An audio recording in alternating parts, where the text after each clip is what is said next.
Summer is here, and with that comes a lot more time outside, and with that time outside comes issues that our dogs can get into. In this video, I'm going to talk about my top 5 start of summer dangers for our dogs. If you followed me long enough, you can probably guess what's at the top of my list when the temperatures start to rise, and that's heat. Here's a small snippet from my field emergency and first aid course on recognizing heat stroke signs in your dog. Being aware of the signs is extremely important, as many of these dogs will show signs that they are about to cross a line. While all dogs typically pant when working, the panting that is exhibited as a dog gets hotter and hotter changes. It becomes raspy, almost as though they can't move enough air to get themselves cooled down. The tongue will be extended extremely far out of the mouth, and it will become very, very wide as they try to create more surface area in an attempt to cool the body. Their saliva will become thick and ropey, and because they are panting so hard, they aren't taking the time to swallow, so it's running out of the mouth, and it's usually very visible.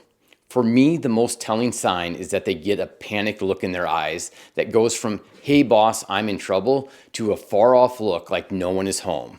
When they get to this point, they are in a serious amount of trouble. This may seem like an oddball choice at number 2, but hear me out. It's the lake. For those of us living, especially in the upper Midwest, we only get a few months out of the year that we have really good weather to enjoy the lake. But these lakes hold a lot of hidden hazards for our dogs. And so particularly, you start talking about ice in and out, and that can bring sticks that maybe weren't along the shoreline the year before in submerged hazards like that. You can see at this shoreline here, I got submerged rocks. And so with varying water levels, this year the water's way up, so I might cover some of those rocks. You get a dog jumping in, and we can have a lot of issues with impaling themselves or causing damage by hitting something submerged. The other issue is I'm here at a public boat launch, and so all of my workouts with Emma as a puppy, her water work was done at public boat launches, and these are problematic as well because they're oftentimes places that people will hang out, party, have a few beers, and it only takes one broken beer bottle to injure a dog's foot, and I've seen hugely lacerated pads from things like rebar, broken bottle, stray pieces of metal. And so being conscious of what's along the shoreline and what your dog is getting into. This particular lake also has a new hidden hazard here in the last couple of years, and that's the invasive species known as zebra mussels. And the zebra mussels coat these rocks along the shorelines, and it's like 1,000 little razor blades lining the shoreline. And so watching your dog's feet as they enter the water and come out of the water and what they're getting themselves into. A couple of other things to think about when you're at the lake, and that is your dog's water consumption. A lot of these dogs will be outside swimming, playing it along the water's edge, and just enjoying the lake like we do, and oftentimes they'll tank up on lake water. And while this time of year in this part of the country I'm not worried about blue-green algae yet, there's still stuff in the water, so organisms, debris, whatnot, that can cause stomach upset, particularly if a dog takes in a large quantity of it. So the big thing is you're not going to prevent your dog from ever taking a drink of lake water. If you're swimming and playing at the lake, your kids are going to do the same thing. The big thing is that quantity, and just not letting them tank up or have it be their regular water source is what I would caution against. Or you could end your weekend with a bunch of diarrhea and vomiting, which nobody wants to do. The other thing that I would caution you to look for is things like dead and decaying fish along the shoreline. And so I've had a number of clients over the years who ended up with very sick dogs from eating dead things along a lake shore. I had one good friend who nearly lost his dog from eating a dead carp. And so the bones and the scales ended up embedded in the back of its soft palate, actually started closing off his airway, and he required hours of surgery in order for them to take out that tissue, to open the things back up, and to prevent that dog from dying. And so while it can seem innocuous, be cautious of those sort of things along the water's edge as well. And so the lake's one of my favorite places to be during the summer months, but just be cautious of the things that your dog can get into so that that weekend doesn't end in disaster. One of my favorite parts of summer is outdoor cooking, and these last 3 items are going to relate to outdoor cooking. And so we'll cover a couple of things with smokers and grills, and then one will be related to deep fat frying. So one of the most problematic areas that we see in the outdoor cooking area is a grill brush. And so they're all a necessary thing that we need to use.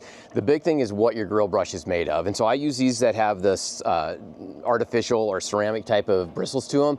You don't want to use the metal bristle ones. And what happens is that you go and you clean these grates, and if any of those metal bristles break off, they can adhere to your food and then you ingest them. And so it's dangerous not just to our dogs, but it's also to our families. And there's several cases of people ingesting these and ended up with them migrating either into through their throat throat, in their esophagus, or into their abdomen as well.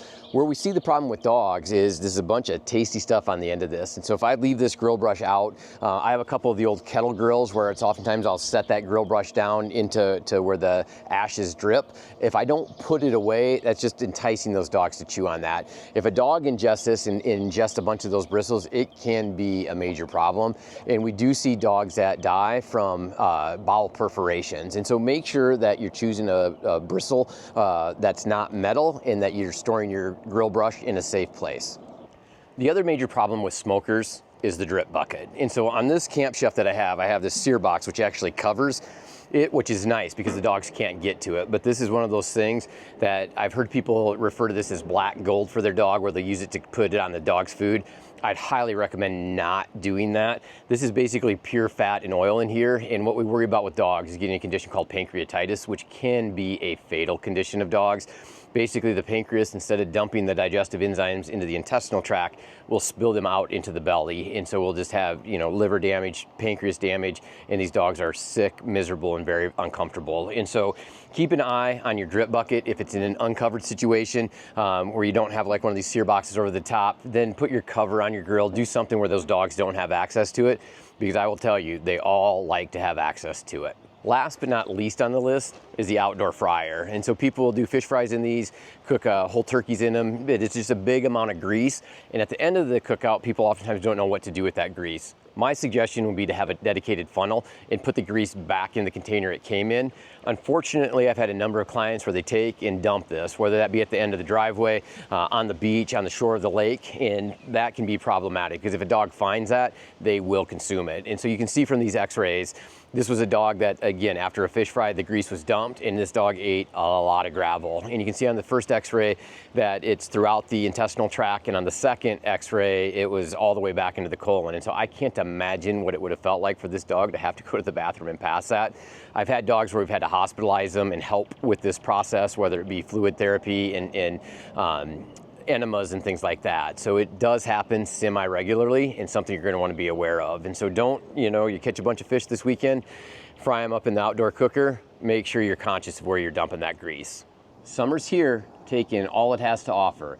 But keep these 5 things in mind the next time you're out with your dog to avoid a summertime disaster.